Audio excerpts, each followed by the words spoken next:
வணக்கம். Of late என்னை சுற்றி நான் நிறைய ஒரு நெகட்டிவிட்டிஸ் பார்த்துட்ருக்கேன், லிசன் பண்ணிகிட்ருக்கேன். எங்கே பார்த்தாலும் லே ஆஃப் நடந்துகிட்ருக்கு. ஒன்றும் பெருசாக க்ரோத்தே இல்லை, அப்படியே கெரியரில் ஸ்டக் ஆகிட்டேன், பெருசாக இன்க்ரிமெண்ட் இல்லை, இது இல்லை அது இல்லை அப்படின்ட்டுன்னு ரொம்ப டூ மச்சாக ஒரு நெகட்டிவிட்டி. நான் ஒரு 10 பேர்கிட்ட பேசினேன் அப்படின்னா ஒரு 8 பேர்கிட்ட இந்த மாதிரி ஒரு வைப்ஸ் வந்து இருந்துகிட்ருக்கு.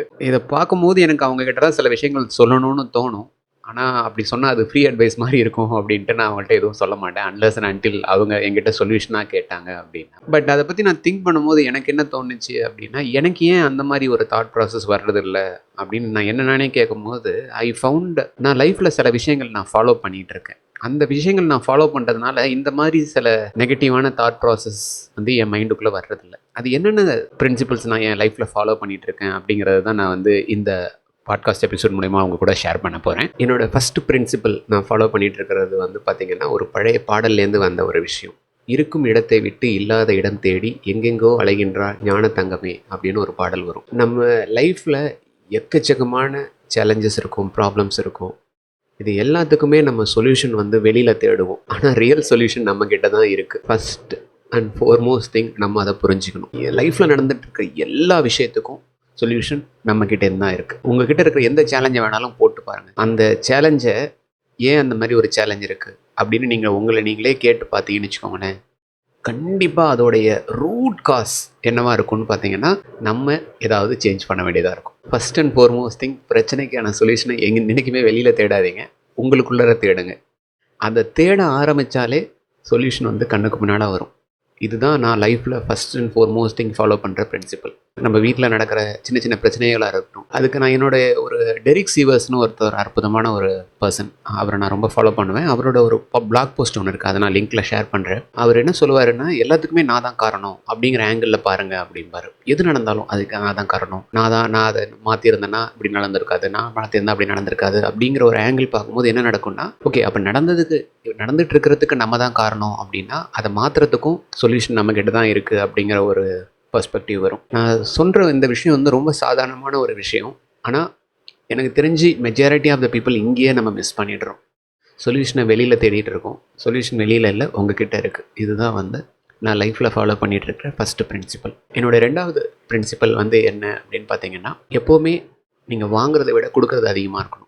You should give more then what you receive. இது வந்து எப்படி என் மனசுக்குள்ளார வந்துச்சு அப்படின்னு எனக்கு க்ளீனாக பாயிண்ட் பண்ண தெரில. பட் நான் என்னைக்கு இதை நான் ரியலைஸ் பண்ணணும், அன்னையிலேருந்து என்னுடைய க்ரோத் வந்து மல்டிஃபோல்டாக உயர்ந்திருக்குன்னு தான் நான் சொல்லுவேன். ஈவன் என்னுடைய வாட்ஸ்அப் ப்ரொஃபைல் பிக்சர்லேயே நான் ஒன்று வச்சுருப்பேன், when God blesses you financially don't raise your standard of living, raise your standard of giving அப்படின்னு ஒரு ப்ரொஃபைல் பிக்சர்.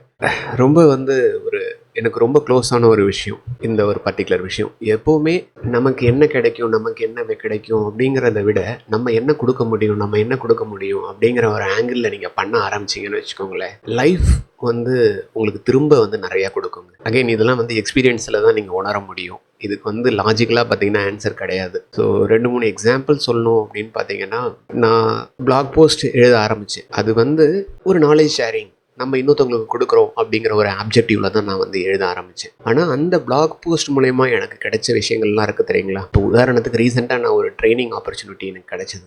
அந்த ட்ரைனிங் ஆப்பர்ச்சுனிட்டியில் என்னுடைய ப்ரொஃபைலை வந்து குவாலிஃபை பண்ணிகிட்டு இருந்தாங்க, வெதர் அந்த ட்ரைனிங்கை நான் எடுக்க முடியுமா, இந்த பர்சன் வந்து குவாலிஃபைடா அப்படின்ட்டு. அவங்களுக்கு வந்து என்னோடய பிளாக் போஸ்ட்டு தான் நான் ஷேர் பண்ணேன். அந்த பிளாக் போஸ்ட்டை பார்த்துட்டு தே ஐடென்டிஃபைடு ஹூ ஐ ஆம். இன்றைக்கி வந்து அது மூலயமா எனக்கு ஒரு ஆப்பர்ச்சுனிட்டி கிடச்சிச்சு. ஆனால் நான் எழுதும் போது அந்த இன்டென்ஷனோட தான் எழுதுனேன்னா அப்படின்னு கேட்டிங்கன்னா கிடையாது. இதில் எழுதுனா இன்றைக்கி வந்து எழுதுனது 10 வருஷத்துக்கு முன்னாடி, அவ்வளோ பெரிய தீர்க்கதரிசிலாம் கிடையாது நான். ஆனால் நான் எழுதும் போது எனக்கு என்ன மைண்டில் இருந்துச்சுன்னா, I should give more. Like இது நம்ம இங்கே என்ன எடுத்துகிட்டு இருக்கோம், இந்த பாட்காஸ்ட்டே எடுத்துக்கோங்களேன். நான் பாட்ட ஒரு சண்டே மார்னிங் வந்து நான் பாட்ட ஜாலியாக என்ன வேணாலும் பண்ணிகிட்டு இருக்கலாம். I don't need to sit and share this. ஆனால் நான் ஏன் ஷேர் பண்ணுறேன் அப்படின்னு பார்த்தீங்கன்னா, என்னை பொறுத்தவரையில் அந்த கொடுக்கறதுல இருக்க ஜாய் இருக்குது இல்லைங்களா, அது வந்து ரொம்ப ரொம்ப ரொம்ப நல்ல விதமானது. ஸோ அந்த கொடுக்கறது வந்து நிறையா கொடுங்க. என்றைக்குமே வந்து அதே மாதிரி தான். இப்போ ஒர்க் பண்ணுறதா இருக்கட்டும், நிறைய ஒரு ஜோக் கூட சொல்லுவாங்க, வாங்குகிற காசுக்கு ரொம்ப அதிகமாக நடிக்கிற அப்படிங்கிற மாதிரி. பரவாயில்ல, வாங்குகிற காசுக்கு அதிகமாகவே நடிங்க, ஒன்றுமே பிரச்சனை இல்லை. ஒரு எக்ஸ்ட்ரா மைல்னு கூட சொல்லுவாங்க இதை. இப்போ நான் வந்து ஒரு 10 ரூபாய்க்கு தான் எனக்கு சேலரி கிடைக்கிது அப்படின்னா நான் 10 ரூபாய்க்கு ஒர்க் பண்ண மாட்டேன், எப்போவுமே 15 ரூபாய்க்கு நான் ஒர்க் பண்ணுவேன். அந்த எக்ஸ்ட்ரா போகிறது வந்து அது வந்து உங்களோட ஹேபிட் மாதிரி ஆகணும். நீங்கள் பெருசாக அதை திங்க் பண்ணாமல், ரொம்ப எல்லாருமே பார்த்தீங்கன்னா ரொம்ப கால்குலேட்டிவாக இருக்காங்க. ஓகே அவங்க நமக்கு இது செஞ்சாங்க, அதனால் நமக்கு இதை அவங்கள செய்யணும், இது அவங்க அவங்களுக்கு செஞ்சாங்களா அதனால் நம்ம செய்யக்கூடாது. அந்த மாதிரி எல்லாத்துக்குமே ஒரு கால்குலேஷன் போட்டுகிட்டே இருந்தீங்கன்னா லைஃப்பில் வந்து நிறைய விஷயத்த மிஸ் பண்ணிடுவீங்க. ஸோ அதனால் ஆல்வேஸ் கிவ் மோர். இது வந்து ஒரு ஃபீலிங். நிறைய இதை நீங்கள் ப்ராக்டிஸ் பண்ண ஆரம்பிங்களேன். You give more then what you receive. கண்டிப்பாக உங்கள் லைஃப்பில் நிறைய டிஃப்ரென்ஸை நீங்கள் எக்ஸ்பீரியன்ஸ் பண்ணுவீங்க. அனதர் பிரின்சிபல் வந்து நான் ஃபாலோ பண்ணுறது வந்து சோவிங் அண்ட் ரீப்பிங். விதை போடாமல் எதுவும் முளைக்காது.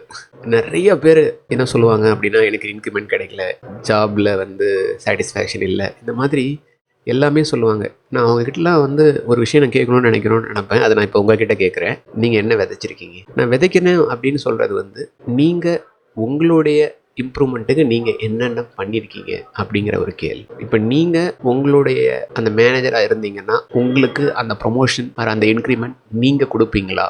நீங்கள் முதல்ல குவாலிஃபைடா அப்படின்னு முதல்ல நீங்கள் உங்களை சர்டிஃபை பண்ணணும். அந்த சர்டிஃபிகேஷன் வந்து ஹானஸ்ட் ஆன்சராக உங்கள் ஹார்ட் ஃபெல்ட்டாக வரணும். பட் முக்கால்வாசி பேர்கிட்ட வந்து பார்த்தீங்கன்னா ஹார்ட் ஃபெல்ட்டாக வந்து அந்த ஆன்சர் வந்து நோவாக தான் இருக்கும். அது ஏன் அப்படின்னு பார்த்தீங்கன்னா, நம்ம வந்து ஒரு விதமான ஒரு கம்ஃபர்ட் ஜோனில் இருக்கும். அதாவது ப்ராப்ளத்தை வந்து இன்னொருத்தவங்ககிட்ட ஷேர் பண்ணுறத வந்து நம்ம ரொம்ப ஒரு மாதிரி ஒரு ஷோகேஸ் பொருளாக பார்த்துட்ருக்கோம். இன்ஃபேக்ட் நான் அடிக்கடி என் ஒய்ஃப் கிட்ட பேசிகிட்டு இருக்கும்போது சொல்லுவேன், இது என்னமோ பிபி இருக்குது, சுகர் இருக்குங்கிறதெல்லாம் வந்து இப்போ என்னமோ ஒரு காலேஜ் டிகிரி மாதிரி சொல்லிகிட்டு இருக்காங்க. அது வந்து ஒரு ப்ராப்ளம் அப்படின்ட்டுன்னு. ஸோ அதே மாதிரி தான் என்கிட்ட இது இல்லை, அது இல்லை, என் ஜாபில் சாட்டிஸ்ஃபேக்ஷன் இல்லை, இன்க்ரிமெண்ட் இல்லை, அது இல்லை, இது இல்லைன்னு சொல்கிறது வந்து ஒரு இன்னும் ஒரு ஸ்டேட்டஸ் சிம்பிள் மாதிரி போயிட்டுருக்கும். ஸோ அந்த ஸ்டேட்டஸ் சிம்பிள் தான் உங்களுக்கு சந்தோஷத்தை தருது அப்படின்னா தாராளமாக பண்ணுங்கள். ஆனால் வந்து லைஃப் வந்து அதை நீங்கள் அட்ரஸ் பண்ணணும் அப்படின்னு நினச்சி ஓடினா தான் வந்து அது உங்கள் லைஃப்லேருந்தே வெளியில் போகும். இல்லைனா அது அப்படியே உங்க கூட அட்ராக்ட் பண்ணி அப்படியே நீங்கள் சுற்றிட்டு தான் இருப்பீங்க. உங்களுடைய இம்ப்ரூவ்மெண்ட்டுக்கு நீங்கள் ஒர்க் பண்ண ஆரம்பிங்க. அந்த இம்ப்ரூவ்மெண்ட்டுக்கு நீங்கள் ஒர்க் பண்ண ஆரம்பிச்சிட்டிங்கனாலே சின்னதாக கொஞ்சம் கொஞ்சமாக விஷயங்கள் மாறும். ரொம்ப சிம்பிளாங்க. ரொம்ப பெருசாக விஷயங்கள்லாம் நீங்கள் ட்ரை பண்ண வேணாம். புதுசாக போய் ஒரு கோர்ஸ் படிக்கணும் அப்படின்லாம் நான் சொல்ல. இப்போ நீங்கள் பண்ணிகிட்டு இருக்க வேலையை இன்னும் எப்படி இம்ப்ரூவ் பண்ணுறது, எந்தெந்த விஷயங்கள்லாம் வந்து நீங்கள் பண்ணிகிட்டு இருக்க ஒர்க்கில் நீங்கள் ஸ்ட்ரகிள் ஆகுறீங்க, அந்த ஸ்ட்ரகிள் ஆகிறத எப்படி நான் வந்து கரெக்ட் பண்ணுறது, என்னென்ன விஷயங்கள் என்னுடைய கரண்ட் ஜாபை நான் இம்ப்ரூவ் பண்ணணும், என்ன நான் இம்ப்ரூவ் பண்ணணும் அப்படிங்கிற ஒரு ரொம்ப அதாவது உள்நோக்கி அந்த ஃபஸ்ட் பிரின்சிபலோட ஆரம்பிச்சிங்கன்னா எல்லாமே உங்ககிட்ட தான் ஆரம்பிக்குது அப்படின்ட்டு. ஸோ அந்த ஆங்கிளில் வந்து பார்க்க ஆரம்பித்து ஒன்று ஒன்றா நீங்கள் பண்ண கொஞ்சம் கொஞ்சமாக மாறும். விதைங்க, கண்டிப்பாக ஒரு நாள் அறுவடை இருக்குது.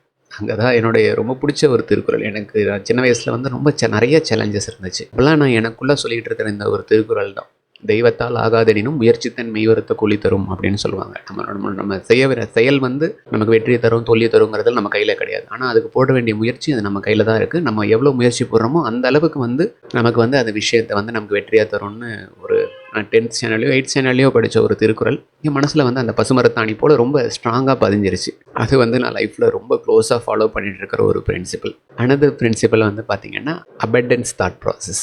அபண்டன்ஸ் அப்படிங்கிற ஒரு வார்த்தையே வந்து ரொம்ப ரொம்ப ரொம்ப ஒரு சந்தோஷமான ஒரு வார்த்தை. அதாவது இந்த உலகத்தில் எல்லாருக்கும் எல்லாமே இருக்குங்க. ஆனால் அதை அவங்க தேடி போகிறது கிடையாது.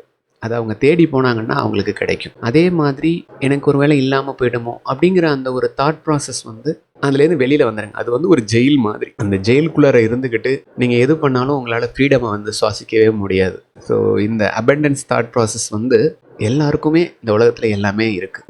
உங்களுடைய சாப்பாடை யாரும் திருட போகிறது கிடையாது. நீங்கள் உழைச்சிங்கன்னா உங்களுக்கு சோறு இருக்குது அப்படிங்கிற அந்த ஒரு தாட் ப்ராசஸ் இருக்குது இல்லைங்களா? எல்லாருக்கும் எல்லாமே இருக்குது. நமக்கு வேணுங்கிறத தேடுவோம், அவங்க அவங்களுக்குள்ள வேணுங்கிறத தேடுறாங்க அப்படிங்கிற மாதிரி பார்க்க ஆரம்பிச்சிடும். ஆனால் லைஃப்பில் இந்த மாதிரி கம்பேரிசன், பொறாமை, இந்த மாதிரி பல விஷயங்களை வந்து நம்ம லைஃப்பில் அந்த பக்கமே நம்ம போக மாட்டாமல் ரொம்ப ஒரு மாதிரி ஜாலியாக இருப்போங்க லைஃப். ஸோ எல்லாருக்கும் எல்லாம் இருக்குது, உங்களுக்கும் இருக்குது. தேடுனா கிடைக்கும், அவ்வளோதான். ரொம்ப ரொம்ப சிம்பிளான ஒரு விஷயம். அண்ட் ஃபைனலாக I just want to talk about this particular principle. எது பண்ணாலும் அதை சந்தோஷமாக பண்ணணும். நான் இன்றைக்கி இந்த விஷயம் பண்ணுறேன் அப்படின்னா எனக்கு ரொம்ப பிடிச்சி போய் பண்ணுறேன். அந்த நம்ம பண்ணுற விஷயத்தை பிடிச்சி பண்ணும்போது அதில் இருக்கிற ஒரு ஒரு ஒரு விதமான நிறைவு இருக்குது தெரியுங்களா? அந்த மன நிறைவு வந்து அதுக்கு வந்து நீங்கள் வந்து ப்ரைஸ் டேகே கொடுக்க முடியாது. 10 லட்சம் 15 லட்சம் அது வந்து அது ஈக்குவல் கிடையாது. அது நான் இப்போ பேசும்போது எனக்குள்ளார ஒரு இனம் புரியாத ஒரு சந்தோஷம். அந்த சந்தோஷம் தான் வந்து என்ன ட்ரைவ் பண்ணிகிட்ருக்கு. எது பண்ணாலும் ஒரு விதமான ஒரு ஹாப்பினஸோடு பண்ணுங்கள். ஒரு நல்ல ஒரு ஆட்டிடியூடோடு பண்ணுங்கள். அந்த ஆட்டிடியூடோடு நம்ம பண்ணும்போது நமக்கு தேவையான எல்லா விஷயங்களும் தானாக கிடைக்கும். தட்டுங்கள் திறக்கப்படும் அப்படின்னு சொல்லுவாங்க, கேளுங்கள் கொடுக்கப்படும்னு சொல்லுவாங்க.